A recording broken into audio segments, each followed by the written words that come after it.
Hi hello నమస్తే welcome back to iDream media. ఈరోజు మనతో ఉన్నారు ఫైనాన్షియల్ అడ్వైజర్ అయిన రమేష్ పసుపులేటి గారు. ముఖ్యంగా మార్కెట్ అప్డేట్స్పై మనం ఈరోజు డిస్కస్ చేద్దాం.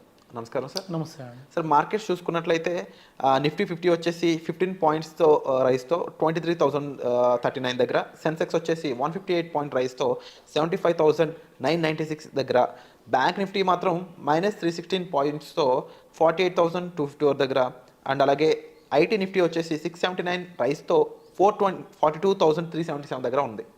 సో రైట్ నో మార్కెట్స్ ఏ విధంగా ఉన్నాయి, అయితే ఏమి విషయాలు మార్కెట్ని ఇంపాక్ట్ చేస్తున్నాయంటారు? ఈ వీక్ అంతా మార్కెట్ ఏ విధంగా ఉండే ఛాన్స్ ఉన్నాయంటారు? డెఫినెట్గా అండి, మనకి ఇక్కడ నుంచి వరుసగా ఫిబ్రవరి ఎండింగ్ దాకా మనకు కొన్ని ప్రాబ్లమ్స్ ఉన్నాయి. ఒకటి వచ్చేసి ట్రంప్ ఆల్రెడీ 2 డేసే అయింది ఓత్ తీసుకొని, సో డే బిఫోర్ ఎస్టర్డే కాబట్టేసి, సో ఇక్కడ నుంచి 1 వీక్ దాకా ఆయన తీసుకునే డెసిషన్ బట్టి మార్కెట్ ఆధారపడి ఉంది. అంటే ఈ మంత్ ఎండింగ్ వరకు మనం అనుకోవచ్చు. ఈ మంత్ ఎండింగ్ వరకు మేజర్ డెసిషన్ ట్రంప్ ఉంటాయి యాక్చువల్గా. సో ఓవర్ నైట్ ఆయన తీసుకునే డెసిషన్ బట్టి మన మార్కెట్ బిహేవ్ చేస్తుంది. సో మన మార్కెట్ టుమారో ఎలా బిహేవ్ చేస్తుంది అనేది ఈరోజు నైట్ మన ట్రంప్ తీసుకునే డెసిషన్ మీద ఆధారపడి ఉంది, ఒక పాయింట్.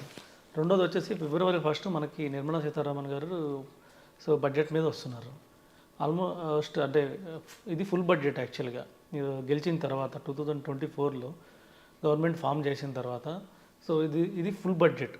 సో 1 ఇయర్కి ఒకేసారి పెడుతున్న బడ్జెట్ కాబట్టి, సో వాళ్ళు లాంగ్ టర్మ్ వ్యూలో ఆలోచిస్తారా, లేకపోతే షార్ట్ టర్మ్ అంటే ఈ ఇయర్ కొద్దిగా మార్కెట్ని కొద్దిగా డ్రైవ్ చేద్దాం, సో గ్రోత్కి కొంచెం ఈ ఇయర్ గ్రోత్కి కొంచెం పుష్ చేద్దాం, ఎందుకంటే ఇప్పుడు కొద్ది సిచ్యువేషన్స్ కూడా మార్కెట్లో బాగాలేదు కాబట్టి, సో మార్కెట్కి కావాల్సిన సెక్టార్స్ ఏదైతే ఉన్నాయో, ఆటో సెక్టార్ సేల్స్ బాగా తగ్గిపోయినాయి. రీసెంట్గా వస్తున్న రిజల్ట్స్లో చూస్తే ఆటో సెక్టార్ సేల్స్ బాగా తగ్గిపోయినాయి. అన్ని కంపెనీస్ దాదాపు ఆటో సెక్టార్స్ అన్ని కంపెనీస్, మారుతి సుజుకి కానివ్వండి, టాటా మోటార్ ఏదైనా కానీ లాస్ట్ ఇయర్ సేల్స్తో పోలిస్తే ఇయర్ సేల్స్ తక్కువ ఉన్నాయి. అలాగే ఆటో సెక్టార్ కొద్దిగా వీక్ ఉంది కాబట్టి దానికి ఏమైనా ఇస్తారా. తర్వాత గవర్నమెంట్ ప్రాజెక్ట్స్ ఆల్రెడీ కొన్ని స్టార్ట్ చేసినవి ఉన్నాయి. ఏదైతే సోలార్ ఎవ్రీ హౌస్కి సోలార్ ప్యానల్స్ ఇస్తానన్నారు. దాని తర్వాత రైల్వే ప్రాజెక్ట్స్ కొన్ని మిడిల్లో ఉన్నాయి. దాని తర్వాత రైతులకి కూడా కొంచెం పెట్టుబడి సాయం పెంచుతామన్నారు. సో ఇలాంటి గవర్నమెంట్ ప్రాజెక్ట్స్ కొన్ని ఉన్నాయి. సో వీటికి ఎక్కువ ప్రాధాన్యం ఇస్తారా, లేకపోతే ఇప్పుడు గ్రోత్ వద్దు మనకి, సో లాంగ్ టర్మ్ వ్యూలో సో కొద్దిగా అన్ని ట్యాక్సెస్ తగ్గిద్దామని, సో కొద్దిగా రెవెన్యూ తగ్గినా పర్లేదు తర్వాత అని చెప్పేసి కొద్దిగా ట్యాక్సెస్ తగ్గిస్తారా, మేబీ అలాంటి జిఎస్టీకి సంబంధించిన కొన్ని రిలాక్సేషన్స్ ఇస్తారా, వీటన్నిటి మీద ఆధారపడి ఉంది. సో ఇవన్నీ అవగానే మళ్ళీ మనకి ఫిబ్రవరి 8 మనకి మన ఇండియన్ ఆర్బీఐది రెపో రేట్ రివైజ్ ఉంటుంది యాక్చువల్గా.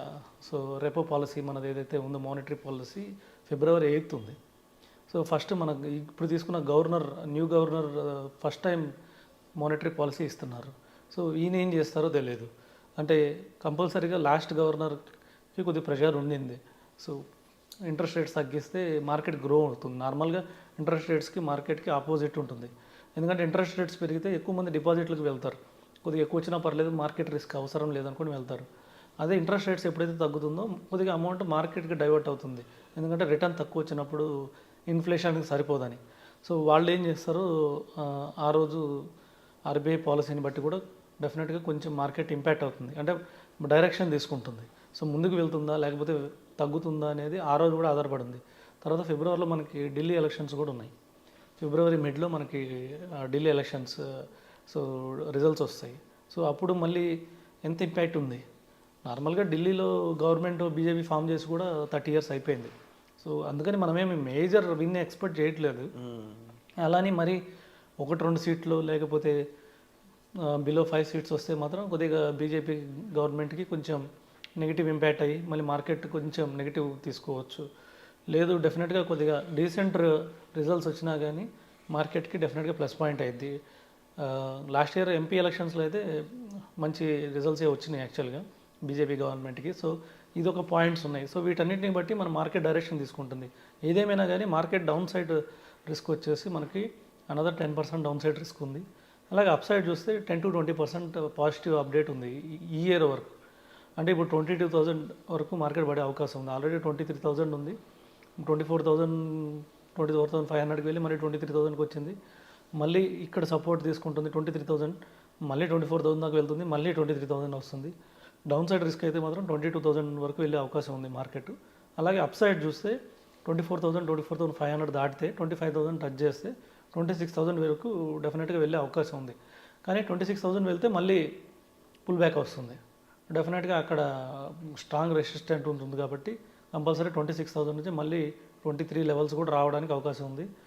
సో అందుకని చెప్పేసి కొద్దిగా డౌన్ వచ్చినప్పుడు 22,000 అలా వస్తే మాత్రం డెఫినెట్గా మార్కెట్లో బై చేసుకోవాలి. మళ్ళీ 24,000 వస్తే పార్షల్ డెఫినెట్గా ప్రాఫిట్ బుక్ చేసుకోవాలి. ఇంతకుముందులాగా మార్కెట్ ఎలాగా ఉందంటే 24,000 దాటితే 25,000 వెళ్తుంది, 26,000 27,000 అలా లేదు మార్కెట్. యాక్చువల్గా 24,000 రాగానే డెఫినెట్గా కొంచెం సెల్లింగ్ వచ్చేస్తుంది. సెల్లింగ్ ప్రెషర్ ఎక్కువైపోయి మార్కెట్ పడుతుంది. అందుకని 24,000 వచ్చినప్పుడు కొంచెం సేల్ చేసుకోండి. అలాగే మార్కెట్ మళ్ళీ 23,000 రాగానే కొంచెం బై చేయొచ్చు, మళ్ళీ ఎక్కువ బై చేయకూడదు. ఎందుకంటే 22,000 వస్తే మళ్ళీ మన దగ్గర డబ్బులు ఉండాలి. సో ఈ విధంగా ట్రేడ్ చేసుకోవాల్సిందే. కానీ ఇయర్లో ఎట్ ఏ టైం మనం 26,000 స్ట్రైట్ అవే వెళ్ళిపోతుందని మనం ఎక్స్పెక్ట్ చేయలేం. సో డెఫినెట్గా ఈ రాబోయే ఈవెంట్స్ కూడా మార్కెట్ డైరెక్షన్ని డిసైడ్ చేస్తాయి. అండ్ ముఖ్యంగా సార్ ఈ 23,000 నుంచి 24,000 మధ్య ఉన్న టైంలో అంటే జనరల్గా హెల్తీ కరెక్షనేనా, లేదంటే అక్కడి నుంచి జరిగే ఈ ఫాల్ ఏదైతే ఉందో స్టాక్స్ ఇమీడియట్గా సెల్ చేయడం, తర్వాత వితిన్ వీక్స్లో ఐ థింక్ 1-2 వీక్స్లోనే మళ్ళీ మార్కెట్ రైజ్ అవ్వడం, చాలామంది నష్టపోవడం జరుగుతూ ఉంది. అండ్ ఈవెన్ F&O ట్రేడింగ్ కూడా 80% నష్టపోవడానికి కూడా రీజన్స్ ఏంటి అంటే వాళ్ళు రాంగ్ పిక్ అయి ఉండొచ్చు, లేకపోతే టూ మచ్ ఇన్వెస్ట్మెంట్ అయి ఉండొచ్చు అనేది సెబీ ఇస్తున్న 2 పాయింట్స్. వీటిని ఎలా మనం మేనేజ్ చేయాల్సి ఉంటుంది అంటారు? డెఫినెట్గా మార్కెట్ 22,000 వస్తే చాలా హెల్తీ కరెక్షన్ అనుకోవాలి. ఎప్పుడైనా హైయర్ ఫార్మేషన్ ఎక్కడైతే మనకి 26,000 ఫామ్ అయిందో లాస్ట్ ఇయర్ అక్టోబర్లో, లాస్ట్ ఇయర్ సెప్టెంబర్ ఎండింగ్కి మనకి 26,000 మార్కెట్ రీచ్ అయింది నిఫ్టీ. సో అక్కడ నుంచి 20% అనేది చాలా హెల్దీ కరెక్షన్. సో 20% అంటే ఆల్మోస్ట్ 5,000 పాయింట్స్ తగ్గాలి. అంటే 5,000 పాయింట్స్ అంటే నిఫ్టీ మళ్ళీ 21,000 లెవెల్కి రావాలి.